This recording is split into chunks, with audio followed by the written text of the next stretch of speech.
بسم اللہ الرحمن الرحیم۔ ان اللہ و ملائکتہ یصلون علی النبی یا ایھا الذین آمنوا صلوا علیہ وسلموا تسلیما۔ اللہم صلی علی محمد وعلی آل محمد۔ محترم خواتین و حضرات، پیام صبح میں ایک بار پھر خوش آمدید۔ میں ہوں آپ کا میزبان انیق احمد۔ آپ اور ہم جانتے ہیں کہ پیام صبح میں پچھلے 2 دن سے ہم بات کر رہے ہیں سورہ بقرہ کے موضوع پر، اور انشاءاللہ تعالی یہ سلسلہ آگے بڑھے گا۔ آج تیسرا پروگرام سورہ بقرہ کے حوالے سے ہم پیش کر رہے ہیں، سیکھنے کے لیے، سمجھنے کے لیے اللہ تعالی ہم سے کیا مخاطبت کر رہا ہے۔ ہم میں سے بیشتر لوگ عربی نہیں جانتے، ہمیں نہیں معلوم کہ معنی اور مفاہیم کیا ہیں۔ آپ کے علم میں ہے کہ ایک طویل سلسلہ رہا جاری۔ ہم نے سورہ فاتحہ سے آغاز کیا اور قرآن کریم کی جو آخری 10 صورتیں ہیں، سورہ فیل سے سورہ ناس تک، انہیں مکمل کیا۔ اس کے بعد پھر سورہ قدر، سورہ قاریہ، سورہ تکاثر، سورہ ضحیٰ، سورہ علم نشرح، سورہ تین، تمام گفتگو کرتے ہوئے ہم آگے بڑھ رہے ہیں۔ اب ہم سورہ بقرہ کا ہم نے آغاز کیا ہے۔ ہم اب تک جو بات کر چکے ہیں سورہ بقرہ کا پس منظر، شان نزول، زمانہ نزول، سورہ بقرہ کو نام کیوں دیا گیا بقرہ کا۔ پھر ہم نے بات کی کہ مکی زندگی میں جو کلام الہی نازل ہوا اور مدنی زندگی میں جو کلام الہی نازل ہوا، دونوں میں کیا فرق ہے۔ تفصیل سے بات ہو چکی ہے، میں وقت بچانے کے لیے اسے دہرانا نہیں چاہتا۔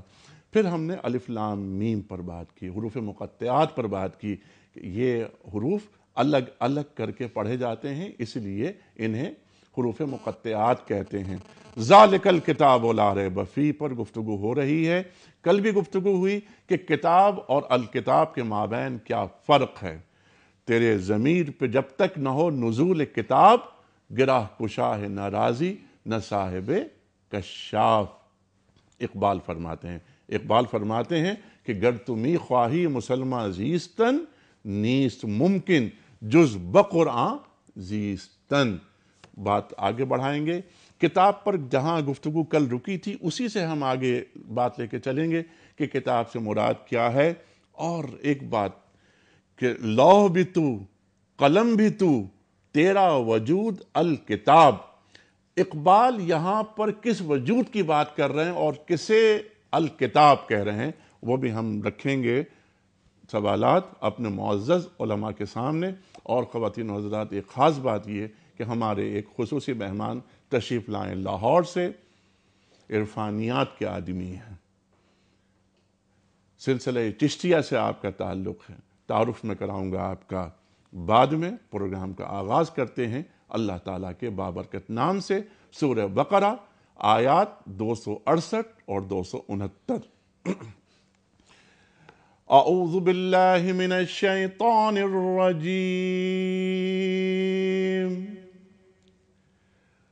بسم اللہ الرحمن الرحیم۔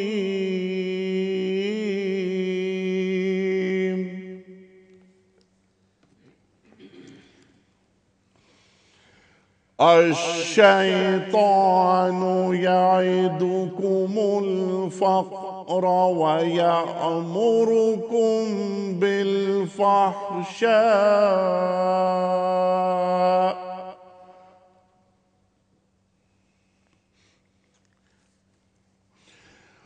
واللہ یعدکم مغفرۃ منہ وفضلا واللہ واسع علیم۔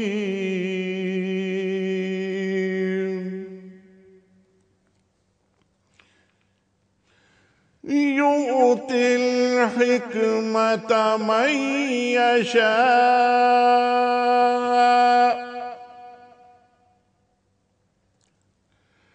ومن يؤت الحكمة فقد أوتي خيرا كثيرا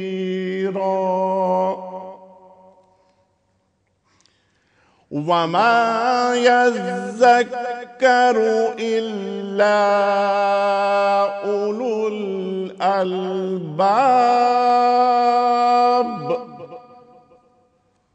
صدق اللہ العظیم۔ سورہ بقرہ آیات 268 اور 269۔ اللہ تعالیٰ ارشاد فرماتا ہے کہ شیطان تمہیں مفلسی سے ڈراتا ہے اور شرمناک طرز عمل اختیار کرنے کی ترغیب دیتا ہے، مگر اللہ تمہیں اپنی بخشش اور فضل کی امید دلاتا ہے۔ اللہ بڑا فراخ دست اور دانا ہے، جس کو چاہتا ہے حکمت عطا کرتا ہے، اور جس کو حکمت ملی اسے حقیقت میں بڑی دولت مل گئی۔ ان باتوں سے صرف وہی لوگ سبق لیتے ہیں جو دانش مند ہیں۔ صدق اللہ العظیم۔ خواتین حضرات تشریف فرما ہے ہمارے خاص مہمان تشریف لائیں لاہور سے محترم محمد حبیب عرفانی صاحب۔ خواتین حضرات میں ان کے بارے میں کیا عرض کروں، بس ایک وہ جو جن کا ایک قرب ہوتا ہے اللہ تعالیٰ سے، جو ذکر کرتے ہیں ہمہ وقت اللہ تعالیٰ کا، آپ ان میں سے ایک ہیں۔ فَاسْأَلُوا أَهْلَ الذِّكْرِ إِن كُنتُمْ لَا تَعْلَمُونَ، قرآن کریم ارشاد فرماتا ہے۔ خواتین حضرات تعلق آپ کا سلسلہ چشتیہ سے ہے، لاہور میں آپ کا ایک حلقہ ہے اور بڑے سلسلے ہیں، اس پر گفتگو ہم کسی اور وقت کریں گے، لیکن میری خوش بختی کہ آج عرفانی صاحب دنیا ٹی وی کے کراچی اسٹوڈیوز میں میرے ساتھ تشریف فرما ہیں، بلکہ میں ان کے ساتھ تشریف فرما بیٹھا ہوں۔ تشریف فرما ہے محترم مفتی نذیر احمد صاحب، سب آپ سے واقف، پیام صبح کا لازمی جز تشریف لاتے ہیں۔ ہمیشہ ہم آپ سے سیکھتے ہیں، پروگرام کے مہمان نہیں بلکہ پروگرام کے میزبان ہیں۔ اس سے پہلے کہ سوال رکھوں، پہلا کتاب کے حوالے سے عرفانی صاحب کی خدمت میں کوئز کمپٹیشن، کل پوچھے گئے سوال کا درست جواب اور آج کا سوال۔ کل سوال ہم نے یہ رکھا تھا آپ کی خدمت میں کہ پہلی وحی کے وقت نبی کریم صلی اللہ علیہ وآلہ وسلم کس شہر میں تھے؟ درست جواب مکہ مکرمہ۔ آج کا سوال نوٹ فرما لیجئے، آپ صلی اللہ علیہ وآلہ وسلم کے منہ بولے بیٹے کا کیا نام تھا؟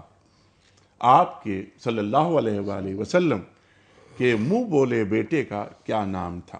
تین آپشنز، حضرت زید بن مسنہ رضی اللہ تعالیٰ عنہ، حضرت زید بن حارثہ رضی اللہ تعالیٰ عنہ، اور حضرت زید بن ثابت رضی اللہ تعالیٰ عنہ۔ درست آپشن روانہ فرمانے کے لیے اور اس پروگرام میں براہ راست شرکت کے لیے آپ فون کر سکتے ہیں۔ ہمارے فون نمبرز ہیں 009-221-343-00980 اور 981۔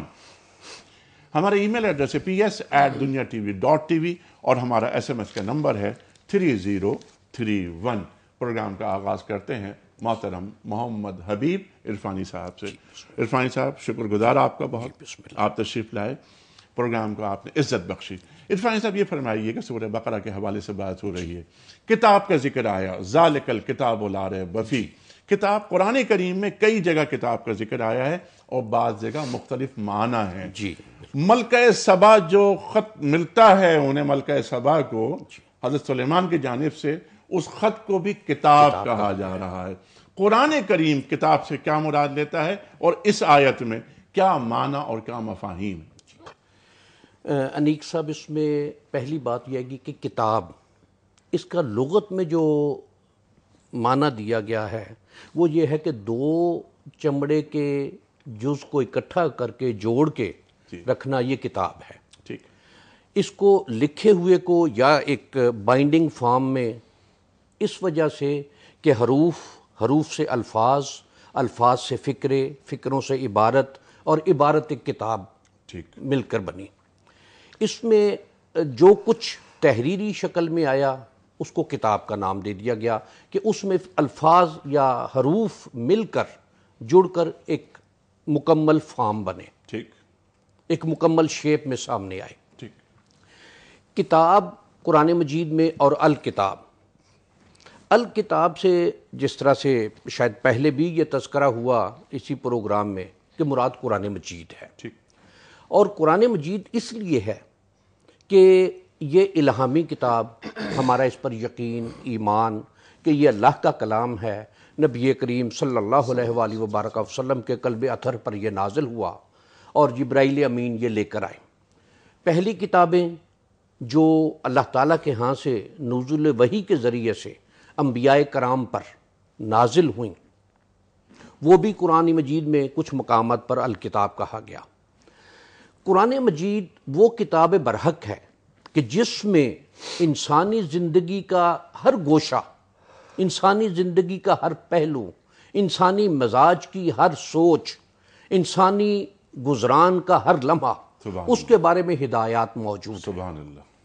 کہ وہ معاشرت ہو، وہ معیشت ہو، وہ آئلی زندگی ہو، وہ معاشرتی زندگی ہو، وہ لین دین کا معاملہ ہو یا گھریلو معاملات ہوں، وہ باپ بیٹے کا تعلق ہو یا میاں بیوی کا تعلق ہو، وہ ہمسائے کے ساتھ تعلق ہو یا خریدار گاہک کا آپس کا تعلق ہو، کوئی گوشہ ایسا نہیں کہ جس میں قرآن مجید نے ہدایات نہیں دیں، جس میں قرآن مجید نے واضح احکامات نہیں دیے۔ اس میں درمیان میں ایک بات اور گزارش کروں گا کہ انسانی زندگی دو چیزوں سے عبارت ہے، ایک عبادت اور ایک معاملت۔ قرآن مجید نے عبادات کے حوالے سے نصوص دی ہیں، اس میں قطعی کہ اس میں کوئی اگر مگر، آگے پیچھے، اوپر نیچے، چونکے چنانچے کی کوئی گنجائش نہیں ہے۔ جہاں معاملات کی بات ہے، جہاں معاشرت کی بات ہے، جہاں لوگوں کے آپس میں تعلقات کی بات ہے یا دیکھنے کی آپس میں ایک دوسرے کے ساتھ ملنے جلنے کی بات ہے، وہاں اصول دیے ہیں کہ یہ اصول ہے تمہارے لیے، یہ پیرامیٹرز ہیں، ان کے اندر رہو۔ اور اس میں اگلی بات جو آتی ہے کہ پہلی کتابوں میں تحریف ہوئی۔ قرآن مجید وہ کتاب برحق ہے کہ جس کی حفاظت کا ذمہ اس کی بریا نے خود لیا، اور کسی اور کتاب کا نہیں لیا، وہ خواہ آسمانی کتاب ہو، کچھ بھی، یعنی ان میں تحریف ہوئی قرآن مجید کا، چونکہ اس نے، اور قرآن مجید کی عظمت کہ اگر اسے پہاڑوں پر نازل کیا جاتا تو وہ ریزہ ریزہ ہو جاتے۔ لو انزلنا هذا القرآن على جبل لرأيته خاشعا متصدعا من خشیۃ اللہ۔ پھر یہ کہ یہ وہ کلام برحق ہے کہ جس کی حفاظت کا ذمہ اس نے خود لیا۔ وَإِنَّ لَهُ لَحَافِظُونَ، کہ یہ جو کچھ ہے اس کی حفاظت ہم خود کرنے والے ہیں۔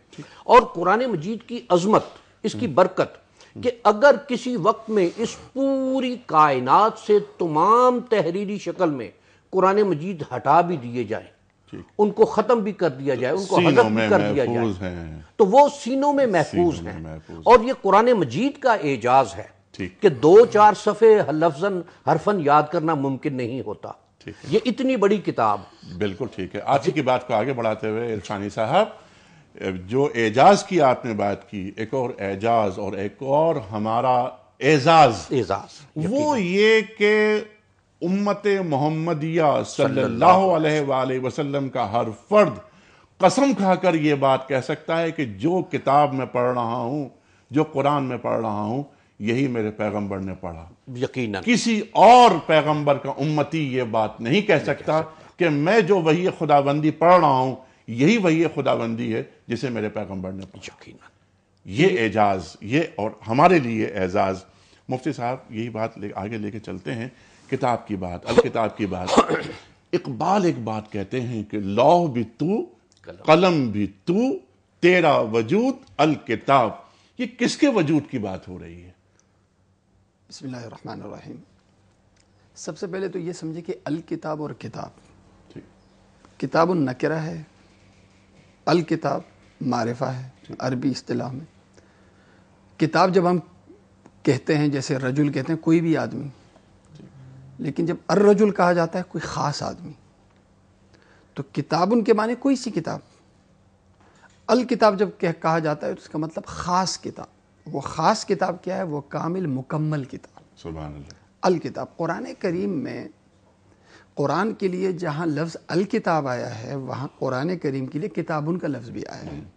جیسے وَهَذَا كِتَابٌ أَنزَلْنَاهُ مُبَارَكٌ فَاتَّبِعُوهُ وَاتَّقُوا لَعَلَّكُمْ تُرْحَمُونَ، یہ لفظ بھی آیا ہے۔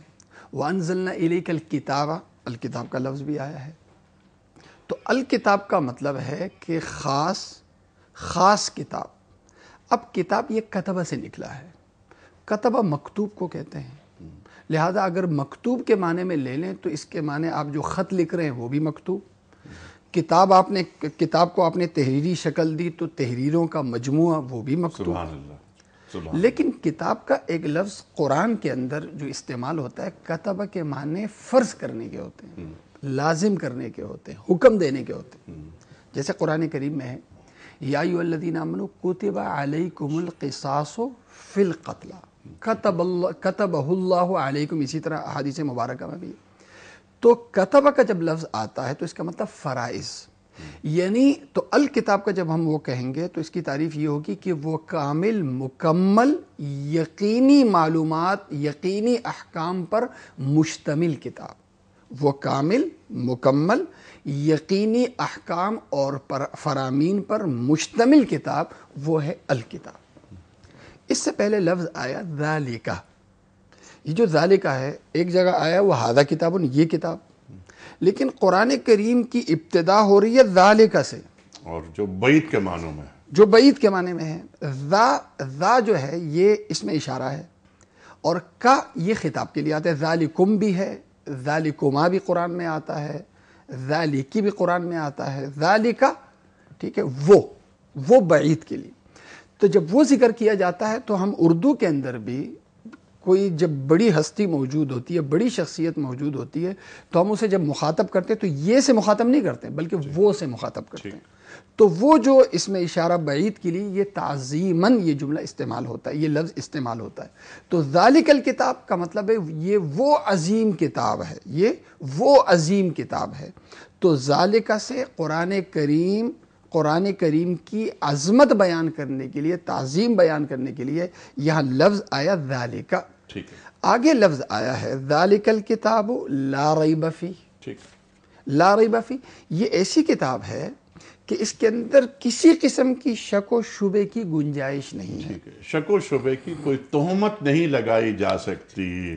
عرفانی صاحب یہی بات اس سے پہلے کہ میں ریپ پر بہت سی باتیں ہو چکی ہیں، میں آگے بڑھوں گا، ہدیۃ للمتقین پہ بات کروں گا، لیکن جو سوال میں نے اٹھایا تھا میں چاہتا ہوں اس پر آپ بات فرمائیں کہ علامہ اقبال فرماتے ہیں کہ لوح بھی تو قلم بھی تو تیرا وجود الکتاب. ظاہر وجود شے، اللہ تعالیٰ شے نہیں ہو سکتا. وجود سے مراد اللہ نہیں ہے. الکتاب سے مراد یہاں کیا ہے؟ انیک صاحب قرآن مجید میں ارشاد ہے کہ لقد کان لکم فی رسول اللہ اسوۃ حسنہ. اللہ اکبر، اللہ اکبر. وَإِنَّكَ لَعَلَىٰ خُلُقٍ عَظِيمٍ. اللہ اکبر. یہ دو چیزیں کہ دین اسلام جہاں عبادات کا حکم دیتا ہے، جہاں حقوق اللہ کی بات کرتا ہے، وہاں وہ حقوق العباد کی بھی بات کرتا ہے، اللہ کے بندوں کی بھی بات کرتا ہے.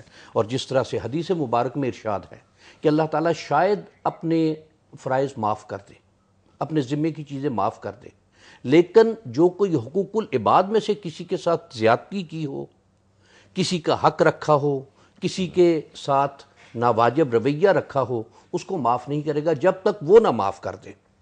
اور اس میں سیدہ عائشہ صدیقہ رضی اللہ تعالیٰ عنہا کا جو بیان ہے کہ جب پوچھا گیا کہ نبی کریم صلی اللہ علیہ وآلہ وبارک وسلم کے اخلاق بتائیے، کان خلقہ القرآن، خلقہ قرآن، یہ بات بھی.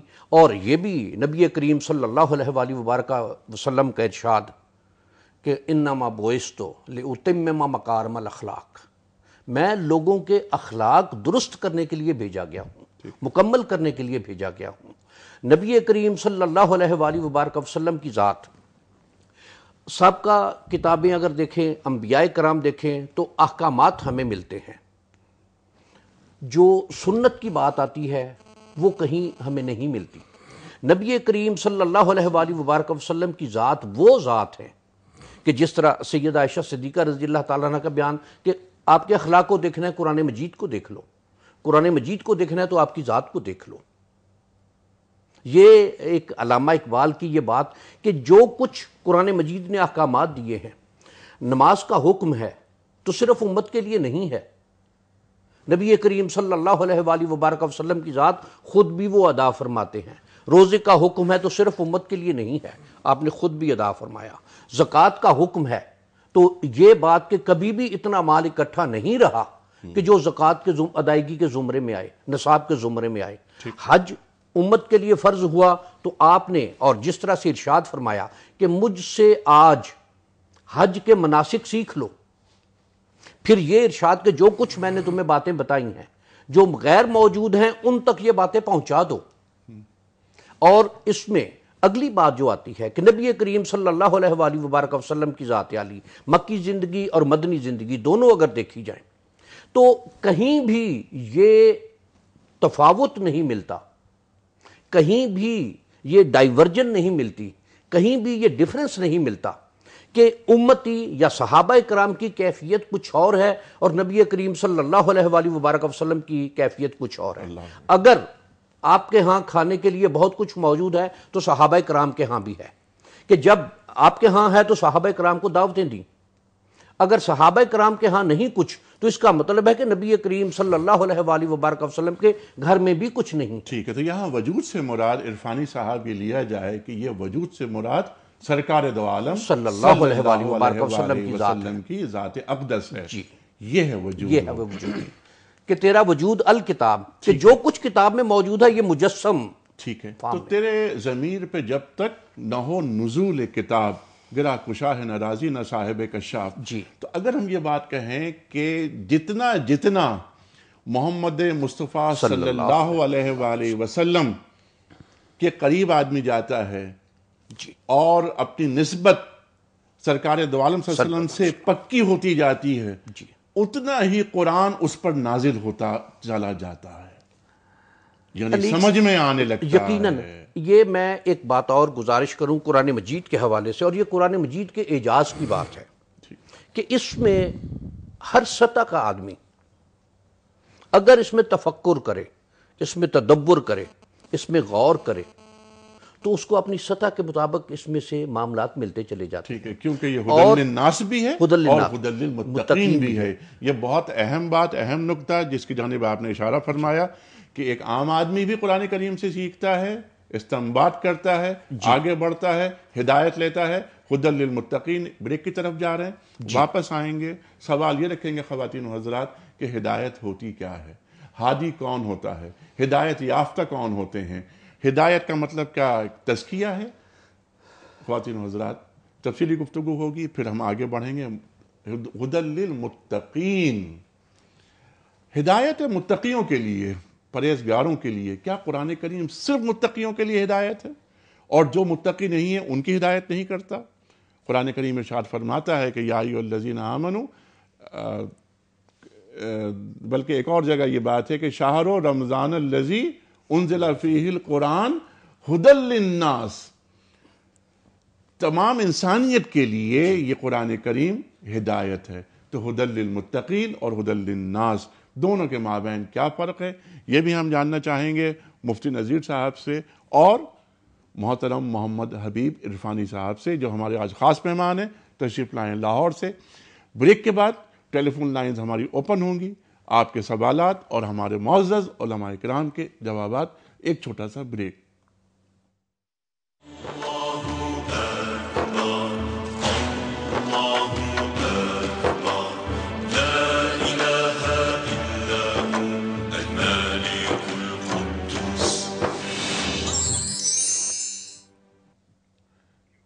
ویلکم بیک خواتین و حضرات. پیام صبح میں ایک بار پھر خوش آمدید. تشریف فرما ہے ہمارے خصوصی مہمان، تشریف لائیں لاہور سے محترم محمد حبیب عرفانی صاحب، اور آپ کے ساتھ تشریف رکھتے ہیں محترم مفتی نذیر احمد خان صاحب. سب آپ سے واقف ہیں اور بات ہو رہی ہے سورہ بقرہ کے حوالے سے.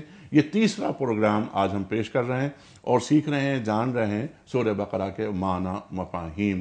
جیسے کہ میں نے عرض کیا تھا کہ قرآن کریم کی ہم تلاوت کرتے ہیں، ہم میں سے بیشتر، لیکن کیونکہ عربی زبان سے ناواقف ہیں اس لیے مفہوم، معنی اور جو نکات ہیں، علمی نکات، وہ سامنے نہیں آتے.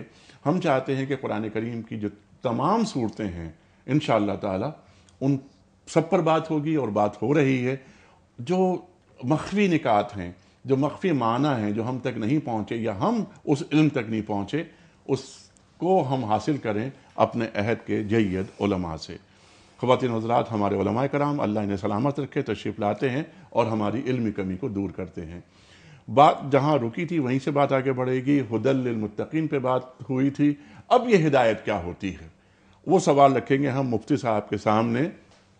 اِنَّ هُدَى اللَّهِ هُوَ الْهُدَى. قرآن کریم ارشاد فرماتا ہے ہدایت وہی جو اللہ کی جانب سے ہے. قرآن کریم ارشاد فرماتا ہے کہ فمن تبع ہدایا فلا خوف علیہم ولا ہم یحزنون، جس نے ہدایت کی اتباع کر لی اسے نہ خوف ہے نہ حزن ہے۔ یہ کون سی ہدایت ہے؟ ہدایت آتی کیسے ہے؟ لاتا کون ہے؟ یعنی ہادی کون ہوتا ہے؟ ہمیں کیسے معلوم ہو کہ ہم ہدایت یافتہ ہیں؟ اس کو چیک کیسے کیا جائے گا؟ کسوٹی کیا ہے؟ یہ بہت سے سوالات آئیں گے سامنے۔ اس سے پہلے کہ میں رکھوں سوال ہدایت کے حوالے سے، کل جو سوال ہم نے پوچھا تھا کوئز کمپٹیشن میں، اس کا درست جواب اور آج کا سوال۔ کل کا سوال یہ تھا کہ پہلی وحی کے وقت نبی کریم صلی اللہ علیہ وآلہ وسلم کس شہر میں تھے؟ درست جواب مکہ مکرمہ میں۔ آج کا سوال نوٹ فرما لیجئے، آپ صلی اللہ علیہ وآلہ وسلم کے منہ بولے بیٹے کا کیا نام تھا؟ 3 آپشنز، حضرت زید بن مسنہ رضی اللہ تعالی عنہ، دوسرا آپشن حضرت زید بن حارثہ رضی اللہ تعالی عنہ، تیسرا آپشن حضرت زید بن ثابت رضی اللہ تعالی عنہ۔ خواتین و حضرات، اب ٹیلی فون لائنز اوپن ہیں ہماری، آپ کے سوالات اور ہمارے معزز علماء کے جوابات، اور ان ٹیلی فون لائنز پر آپ درست آپشن بھی روانہ فرما سکتے ہیں۔ ہمارے نمبرز ہیں 009221343000980 اور 981 بھی، 2 لائنز ہیں ہماری۔ ہمارا ای میل ایڈریس ہے ps@dunyatv.tv اور ہمارا SMS کا نمبر 3031۔ مفتی صاحب، اچھا مجھے بتایا جا رہا ہے کہ کالرز کی بڑی شکایتیں ہوتی ہیں، اور ایک بات میں آپ سے عرض کروں خواتین و حضرات کہ بڑی کالز آتی ہیں پروگرام کے بعد ہمیں، اور افسوس کا اظہار کیا جاتا ہے کہ ان کی کالز ہم نہیں لے پائے پروگرام کے دوران۔ بہت سارا ایک پریشر ہوتا ہے، کچھ کالز ہم لے لیتے ہیں، جن کالز کو ہم انٹرٹین نہ کر سکیں ان کے لیے ہم دلی طور پر معذرت خواہ ہیں۔ کچھ کالز۔ السلام علیکم جناب والا۔ انیک بھائی، جج سر۔ ایک بندہ ہدایت پہ ہے جی، لیکن وہ اپنے بھائی کی ہدایت پہ لانے کی فکر نہیں کر رہا، ہاں، تو یہ کافی ہے؟ خود ہدایت پر ہے مگر اپنے بھائی کو ہدایت پر لانے کی فکر نہیں کر رہا۔ ٹھیک ہے، اچھا سوال ہے، اگلی کال لیتے ہیں۔ السلام علیکم۔ وعلیکم السلام جناب کون صاحب، کہاں سے؟ میں لاہور سے مطلوب عرض کر رہا ہوں۔ جی مطلوب صاحب۔ سر 2 سوال ہیں۔ سر، ایک تو یہ کہ متقی کیا وہ شخص ہے جو منزل کو پا چکا، یا وہ ہے جو راستے میں ہے؟ کیا اچھا سوال۔ نمبر 1۔ نمبر 2، یہ جو آپ کا موضوع ہے کتاب اور کتاب کے حوالے سے، یہ سورہ زخرف کی میرے سامنے آیات ہیں، حامیم والکتاب المبین، انا جعلناہ قرآنا عربیا لعلکم تعقلون وانہ فی ام الکتاب۔ یہاں پر قرآن کا لفظ بھی ہے، کتاب کا بھی ہے، اور ام الکتاب کا بھی۔ کیا بات تو براہ کرم ذرا وضاحت فرما دیجئے کہ یہاں پر قرآن پاک الکتاب، کتاب، قرآن تینوں کو کن معنی میں استعمال فرما رہا ہے؟ بالکل بہت ٹھیک ہے، شکریہ۔ بالکل ٹھیک ہے۔ اچھا آپ کی اجازت ہے تو ایک کال کم از کم اور لے لوں؟ زیادہ لے لیں۔ ٹھیک، اچھا آج آپ سخاوت کے موڈ میں ہیں، زیادہ کالز لے لیں، اجازت ہے مفتی صاحب کی۔ جی السلام علیکم۔ وعلیکم السلام۔ جی محترمہ۔ انیک بھائی، علماء کرام کو سلام اور دعا کا کہیے گا۔ ضرور ضرور۔ اور سوال میرا متقین کے بارے میں ہی ہے کہ جیسے نبی پاک صلی اللہ علیہ وسلم تو ہدایت یافتہ تھے، ہم ہدایت کے طالب ہیں۔ متقی بننے کے لیے ذاتی طور پر یعنی کہ حکمت عملی جو ہم اختیار کرتے ہیں، کیا یہ اس کو پھیلا کر نبی پاک صلی اللہ علیہ وسلم تو جو متقی تھے انہوں نے پورا معاشرہ بدل دیا، جو ہمارے سربراہ ہیں وہ جب تک متقی نہیں ہوں گے اس وقت تک تبدیلی کیسے آئے گی، کس کے کہنے سے آئے گی؟ ٹھیک ہے، یہ بات بھی تو وہ کون سی صفات ہمارے سربراہوں میں، اور الیکشن کے وقت اس چیز کو کیوں سامنے نہیں رکھا جاتا؟ جی، یعنی ووٹ دیتے ہوئے عوام الناس اس خوبی کو کیوں سامنے نہیں رکھتے؟ ٹھیک ہے، آپ کی بات، یہ سوالات آگے ہمارے پاس، ہم چاہتے ہیں کہ ان کے جوابات بھی ہم لیں۔ کچھ سوالات جو ہمارے تھے ہدایت کے حوالے سے وہ بھی ان سوالات میں آ گئے۔ یہ سوال ہدایت پر ہے ایک شخص مگر اس کو اپنے بھائی کو ہدایت پر لانے کی فکر نہیں ہے۔ ارشاد۔ بسم اللہ الرحمن الرحیم۔ ھدی للمتقین سے قرآن کریم کا موضوع بتایا جا رہا ہے، قرآن کا میدان کیا ہے، قرآن کا موضوع کیا ہے، اور وہی اقبال صاحب، علامہ اقبال مرحوم رحمہ اللہ کا شعر بھی ہے، تیرا وجود الکتاب۔ ٹھیک۔ معاشیات کا اپنا موضوع ہے.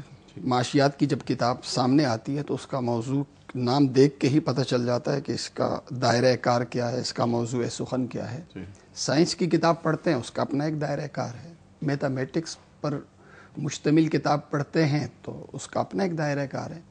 قرآن کریم کا اپنا دائرہ کار اور اپنا موضوع سخن ہے. قرآن کریم کا موضوع کیا ہے؟ زراعت نہیں ہے, معاشیات نہیں ہے. مقصودی طور پر قرآن کریم کا موضوع انسانیت سازی ہے, یعنی انسان کو انسان بنانا ہے, انسان کو انسانیت پر قائم رکھنا ہے. یہ انسان انسانیت پر قائم کیسے رہے گا؟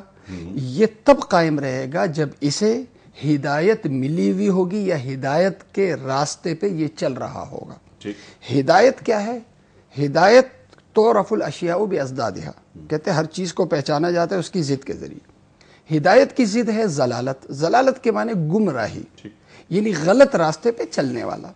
غلط راستے پہ چلنے والا اردو زبان میں ہم اسے کہتے ہیں جو غلط اعمال کو اختیار کرے, آوارہ ہو جائے, ٹھیک ہے, گمراہ ہو جائے, غلط راستے پہ غلط ماحول میں غلط لوگوں کے ساتھ اٹھنا بیٹھنا ہو جاتا ہے تو ہم کہتے ہیں کہ بھائی یہ شخص گمراہی کے راستے پہ چل پڑا ہے.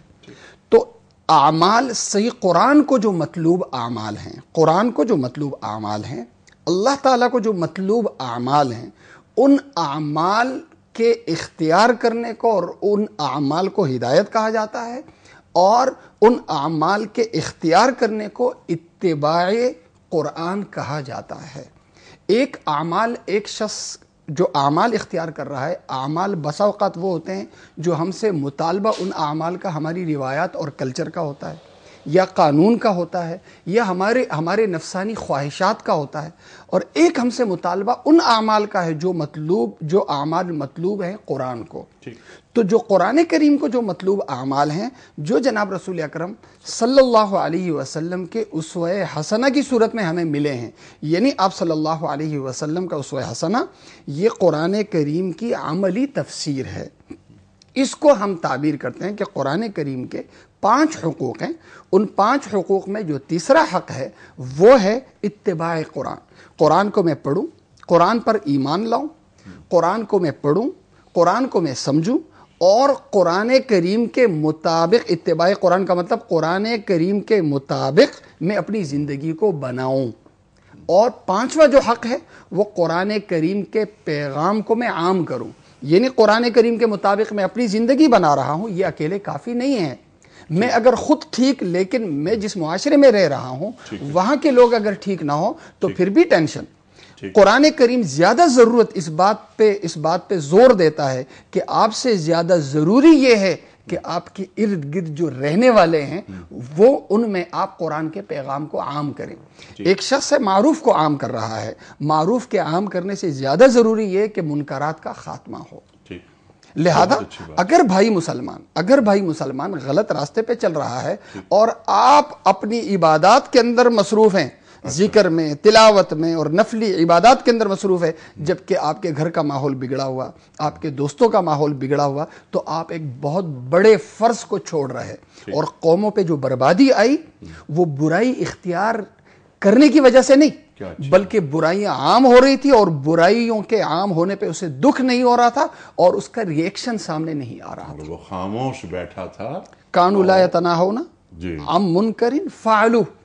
تو فعل منکر پر, منکر کے کرنے پہ عذاب نہیں آیا, بلکہ لا یتناہون, ایک دوسرے کو نہ روکنے پہ اللہ تعالیٰ کا عذاب آیا. ٹھیک ہے. اور قرآن کریم ہی میں ارشاد فرماتا ہے اللہ تعالیٰ, بلکہ لعنت پڑھواتا ہے حضرت عیسیٰ علیہ السلام اور حضرت داؤد علیہ السلام کی زبان سے ان لوگوں پر کہ جنہوں نے منکرات کو روکنے سے قریش کے خاموش بیٹھے رہے. علی لسان داؤد و عیسیٰ ابن مریم. جی اچھا, اب جو سوالات یہ تھے, پہلا سوال تو جواب تفصیل سے دے دیا مفتی نذیر صاحب نے.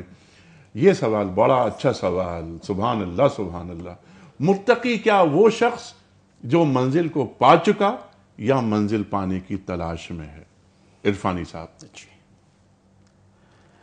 انیک صاحب, زندگی قرآن مجید میں جو سورہ فاتحہ میں کہ ایاک نعبد و ایاک نستعین اہدنا الصراط المستقیم, صراط مستقیم ایک وقت کا معاملہ نہیں ہے.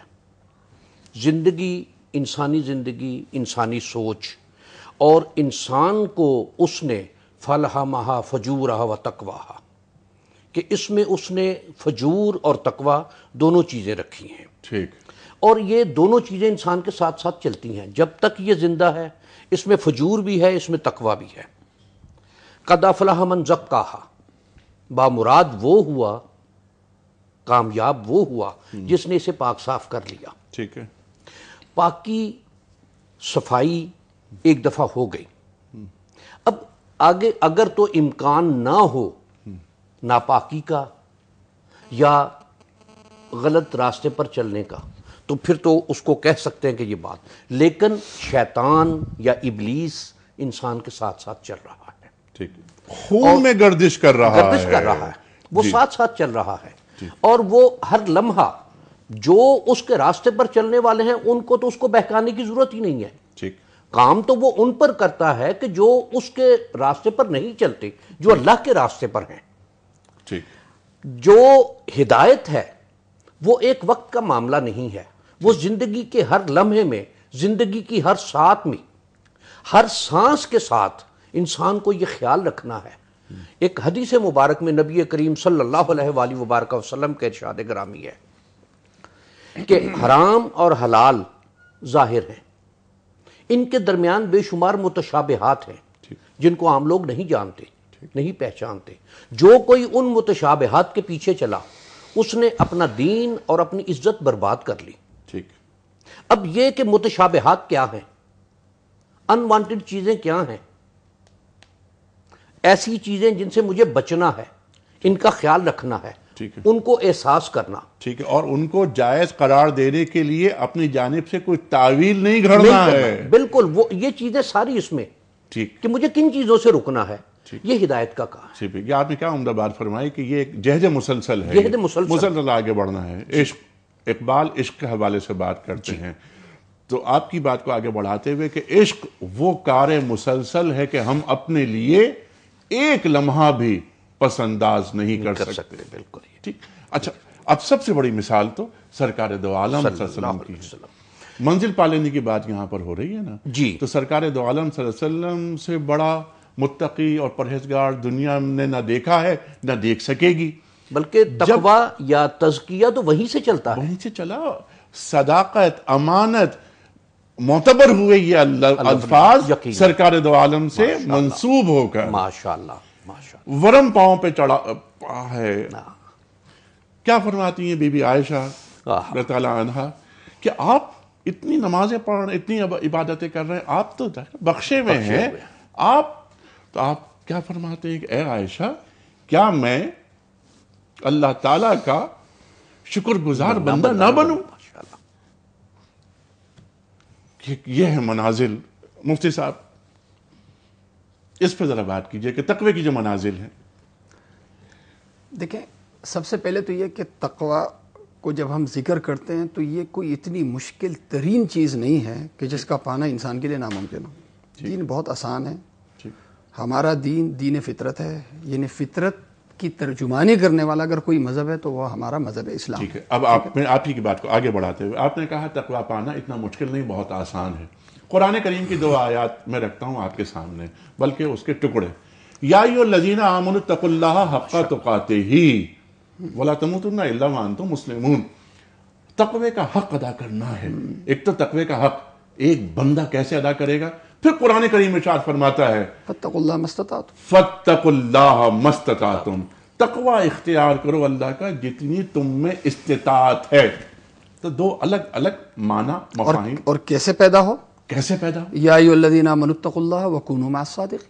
کونوا مع الصادقین. ماحول اچھا رکھو، سچوں کے ساتھ ہو جاؤ، سچوں کے ساتھ، اہل اللہ کی صحبت اختیار کرو. اور یہ جو اہل اللہ ہے جی، یہ بھی ہم جو کہتے ہیں نا پہنچی ہوئی ہستی ہمیں نہیں ملتی. بھائی پہنچی ہوئی ہستی بھائی یہی ہے کہ اچھے جو دیندار باکردار لوگ ہیں ان کی ہم نشینی اختیار کرو. برے لوگوں اور بری محفلوں سے اپنے آپ کو اور اپنی اولاد کو بچاؤ. یہی ہے کونوا مع الصادقین. یہ ہے کونوا مع الصادقین. میں صرف یہ بات عرض کرنا چاہ رہا ہوں کہ تقوی کا مفہوم جو اردو کے لحاظ سے بالکل آسان کر کے رکھ دیتے ہیں. تقوی کا مفہوم ہم پرہیزگاری سے کرتے ہیں. پرہیزگاری کا مطلب بچنا.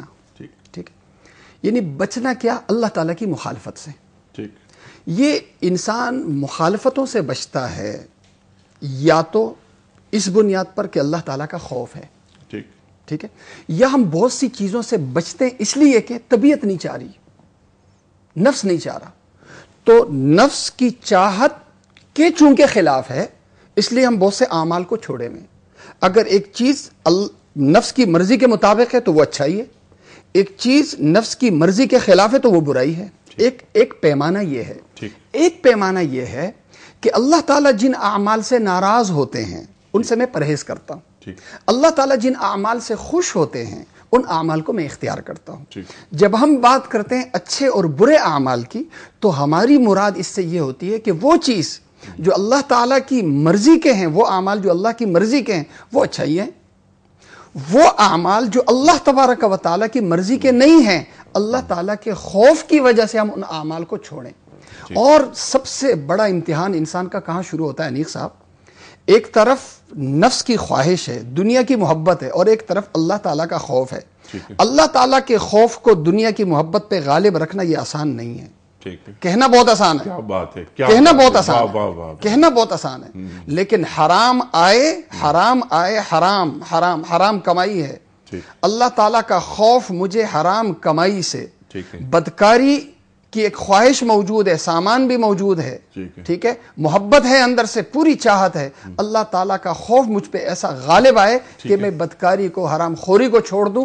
یہ ہے تقوی. ٹھیک ہے. اچھا، اس خوف کی جگہ اگر میں لفظ استعمال کروں خوشنودی رب. خوشنودی رب، بالکل صحیح، بالکل. یعنی اللہ تعالیٰ کو ٹھوکر مارتا ہوں اس بدی کو، کیونکہ مجھے تیری رضا کو منظور ہے، یہ ہے عشق. مجھے تیری رضا چاہیے. اسے اقبال نے کیا کہا؟ عشق. اللہ تعالیٰ سے جسے عشق ہو جائے وہ دنیا ایک عاشق ہے. ایک معمولی چیز پہ وہ عاشق ہوتا ہے تو دنیا کی ہر چیز کو اس کے لیے ٹکرا دیتا ہے.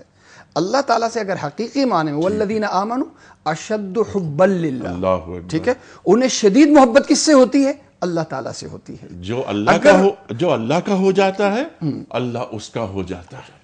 اور لا یؤمن احدکم حتی یکون ہواہ تابعا لما جئت بہ اور حتی اکون احب الیہ من والدہ وولدہ والناس اجمعین. رسول کریم صلی اللہ علیہ وسلم فرما رہے ہیں کہ ایمان والے اس وقت تک تم نہیں بن سکتے ہو یہاں تک کہ میری محبت غالب آ جائے تمہاری اپنی چاہتوں پر، تمہارے والدین کی محبت پہ، مال کی محبت ہے، اور ہر چیز کی محبت پر. ٹھیک ہے. اور قرآن کریم میں اللہ تعالیٰ ارشاد فرماتا ہے کہ یہ کبھی مومن نہیں ہو سکتے جب تک کہ یہ آپ کو اپنے معاملات میں حکم نہ مان لیں، دل میں تنگی لائے بغیر. اے محمد مصطفیٰ احمد مصطفیٰ صلی اللہ علیہ وآلہ وسلم. آخری کال لے لیتے ہیں کیونکہ پروگرام کا وقت ختم ہو رہا ہے. السلام علیکم. جی وعلیکم السلام. بیٹا مسز صوفی محمد اسحاق شاہ راولپنڈی. جی فرمائیے. بہت اچھی گفتگو چل رہی ہے بیٹا. ایک تو آپ نے بہت عمدہ خوبصورت بات کی کہ یہ رب کی محبت ہے جو آپ کو اپنے رب کی مخلوق سے محبت کرواتی ہے.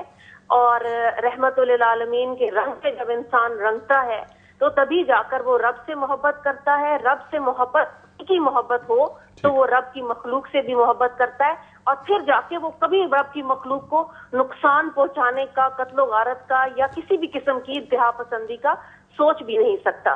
سوال یہ ہے بیٹا کہ کل بھی آپ کی گفتگو بہت عمدہ تھی کہ ہم نے بعض کو بعض پر فضیلت دی اور اس میں حوث مت کیا کرو. یہ رب تعالیٰ فرماتے ہیں قرآن پاک میں.